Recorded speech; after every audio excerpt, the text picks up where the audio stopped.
Hi, everyone. Welcome back to TLDR.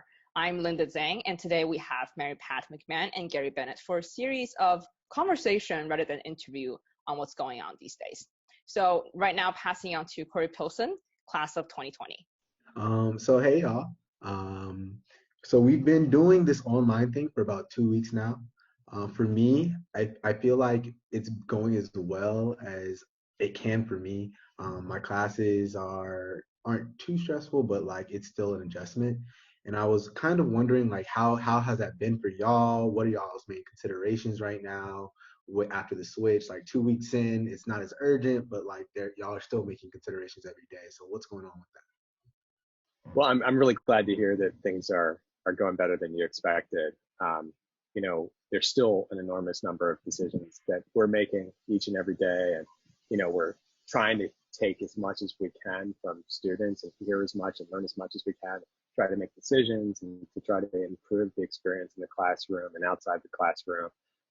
We know this has been a really challenging set of transitions for everyone, and we're really committed to trying to make it as productive a semester as it can be. That's real. That's real. So my question right now is early on there were a lot of urgent needs that you guys had to speak to and you guys Yeah. had to like make plans on. Now that things have kind of slowed down a little bit, what do you guys think is the biggest consideration that you're making or the thing that sits in the forefront of your minds right For me, it's just the stress, the anxiety of this transition, and helping students to weather it. You know, it's always dangerous to try to extrapolate from your own experience, but this experience has been really trying for my own family. We're all kind of huddled up here in the house and locked in, and I adore everyone in this house, but it can be a lot of times. And I know that for many of our students, those stresses and strains have been even more significant in so many respects. People have gone home and been moved away from their kind of social connections and their social networks, and their friends and their peers, and particularly for our seniors, the graduating seniors, the kind of loss of that kind of the experience of commencement this year, I think can be, is a really challenging set of circumstances that we're all really concerned about. So for me, the thing that stays in my mind each and every day through this crisis is, how do we help our students, to support our students to give them everything they need to get through this semester in as healthy a way as they can.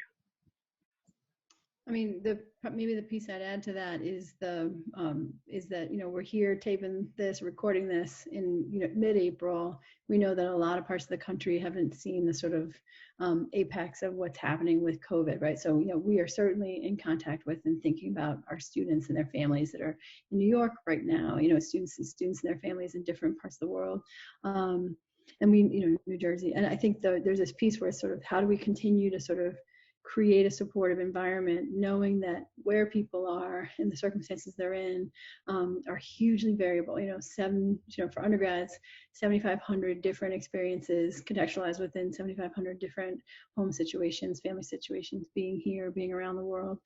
So I think trying to think about how, for me, one of the big challenges right now in general is we rely in our support of students on faculty being able to sort of see and send somebody to us for a connection, or residential coordinator staff or RAs, or somebody in your club or the captain of your team or your coach letting us know that somebody might benefit from connecting.